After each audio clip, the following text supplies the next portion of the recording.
Episod Ramadan pada hari ini, kita nak mensucikan hati kita daripada hasad dengki. Hasad dengki adalah salah satu penyakit hati yang boleh menyerang manusia.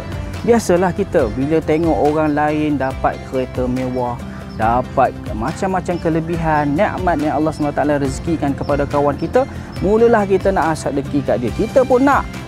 Tak ada masalah, kita pun nak. Doalah pada Allah, minta kepada Allah. Allah akan kabulkan, jangan risau. Jangan kita ingat, okey kita nak apa yang dia nak, tapi kita dah fikir hasad dengki ni kita tak nak, dia ada benda tu, kita je yang boleh. Tak boleh macam tu. Jadi kita kena sentiasa mensucikan hati kita daripada perasaan hasad dengki ini. Allah Subhanahu Wa Taala sebut apa? Wala tatamannau ma faddalallahu bihi ba'dakum ala ba'.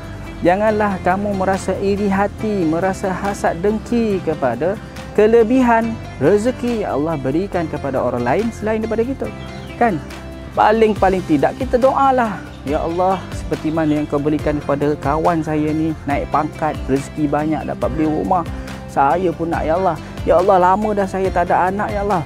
Doa kepada Allah. Jangan kita merasa hasad dengki. Kita berniaga, kita tengok orang tu lebih banyak rezekinya daripada kita, ramai orang pergi sana. Kenapa kita nak iri hati? Kenapa kita nak hasad dengki? Kita usahalah sebaik mungkin untuk capai seperti mana apa yang dia dapat. Minta kepada Allah, usaha, dan kemudian tawakal kepada Allah.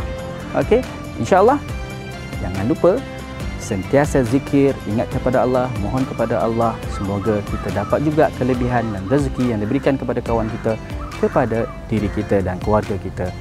Sekian daripada saya, bertemu lagi kita di Ramadan akan datang. Assalamualaikum warahmatullahi wabarakatuh.